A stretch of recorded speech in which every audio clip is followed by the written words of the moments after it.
Ladies and gentlemen, my name is Caroline Edelstam and I am the president of the Edelstam Foundation.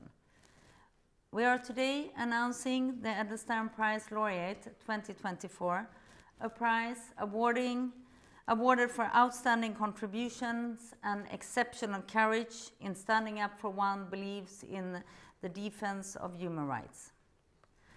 The Edelstam Foundation and the Edelstam Prize is named after and awarded in the memory of the Swedish diplomat and ambassador Harald Edelstam, who distinguished himself as a diplomat by his professional competence, his bravery, and his civic courage in the fight for human rights. He was an early proponent of and a symbol of what is today known as responsibility to protect, and his memorable acts contributed to save more than 1,000 lives. I will explain a little bit about the Edelstam Prize Laureate. So the candidate has, in a very complex situation, taken a decisive role in helping threatened people or directly saving human lives. Civic courage is one of the most important parameters when we select a candidate. According to the Edelstam Foundation's bylaws, the Edelstam Prize winners are individuals or persons who represent a government or national or international organization that in their actions have met all or many of the following criteria. The prize goes to someone who has acted in Harald Edelstam's spirit in a country where crimes against human rights have been committed by a government or an other strong power. He or she has shown significant ability to quickly analyze a complex situation and find ways, often in an unconventional way and in a creative way, to practice the defense of human rights. The recipient has, during difficult circumstances, acted in a way that has had decisive importance for many threatened people or directly saved human lives.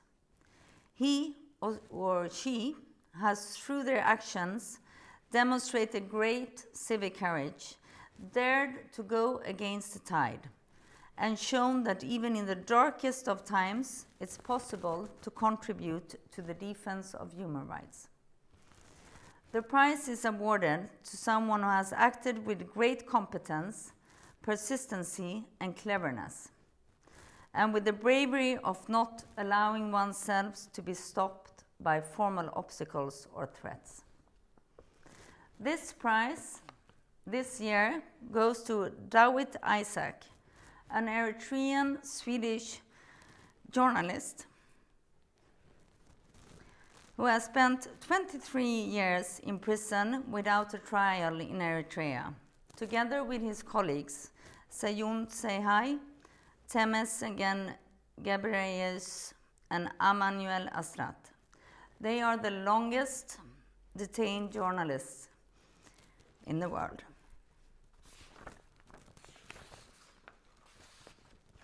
In 2005, Dawit Isaak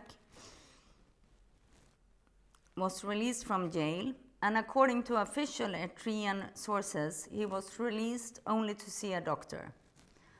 After only 2 days of freedom, and while on his way to the hospital, Isaak was imprisoned again, as there was no evacuation plan in place. In the 33 years that have passed, no Swedish representative has been allowed to visit Dawit Isaak.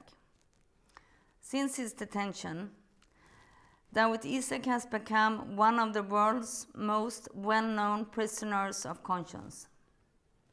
He remains imprisoned in Eritrea, held without charge or trial for over 2 decades. Over the years, activists, human rights organizations, and the international governments have campaigned for his release, recognizing Dawit as a symbol of the fight for press freedom and free speech. The Swedish government has made numerous diplomatic efforts to secure his release, but the Eritrean regime has remained resistant to external pressure. Eritrean officials have claimed, without evidence, that Dawit's case is a national security issue, refusing to allow international observers access to him or to provide any substantial information about his condition. The Eritrean government considers Dawit Isaak as a traitor, and he is now living under harsh conditions, with reports suggesting he has been subjected to torture and deprived of basic medical care. His condition remains largely unknown. Today, free speech is still severely limited in Eritrea, and the free press is still forbidden. It remains one of the world's most repressive states, with no free elections and severely restricted freedom of speech.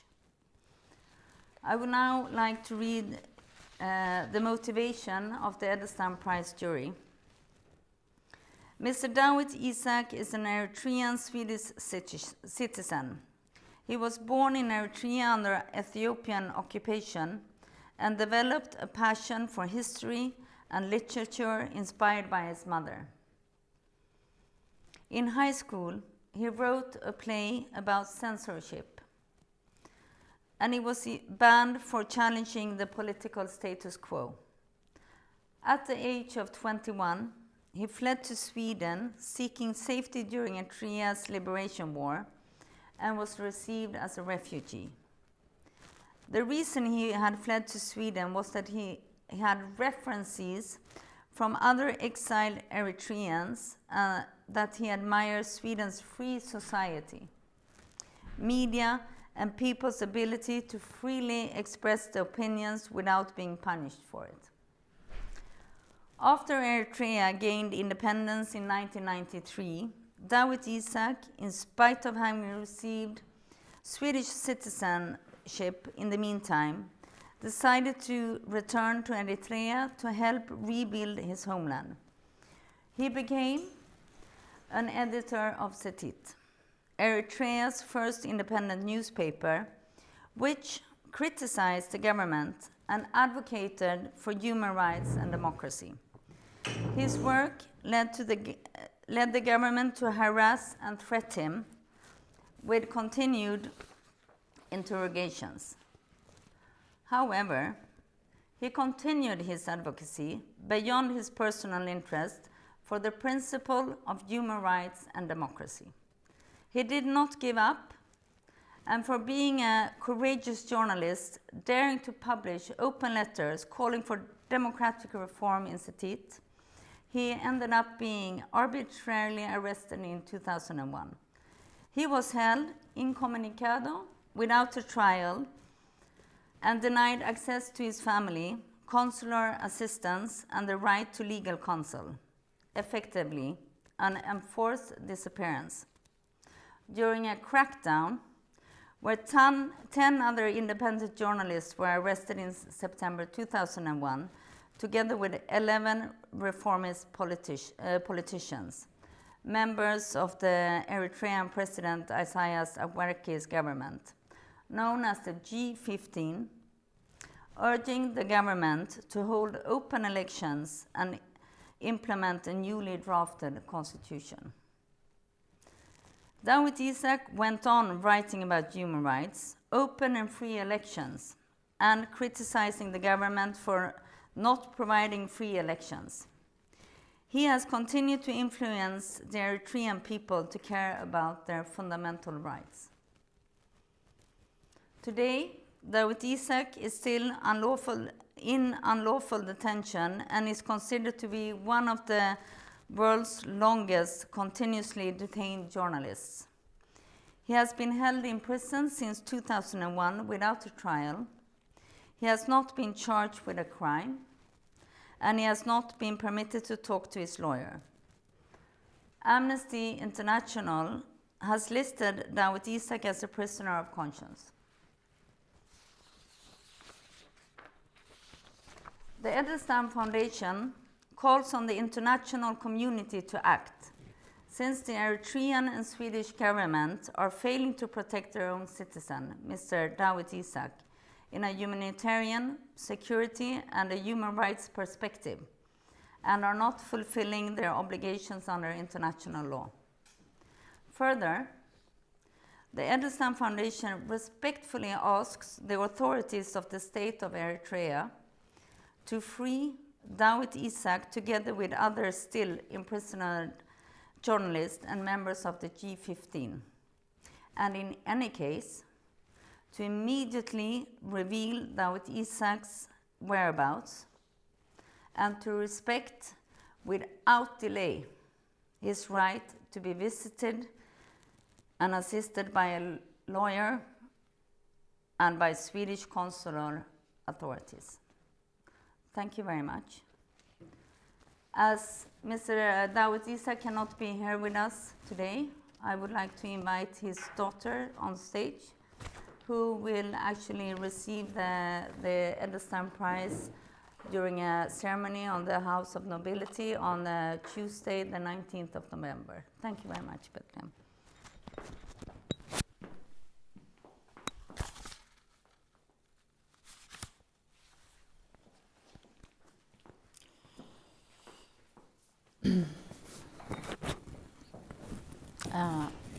I would like to thank the Harald Edelstam Foundation for this prize to my father, and I would also like to thank Caroline and her grandfather Harald Edelstam for the courage that her grandfather had and that she continues to have. And I would also like to point out the importance of this prize and what it means to me and my family. It means a lot, and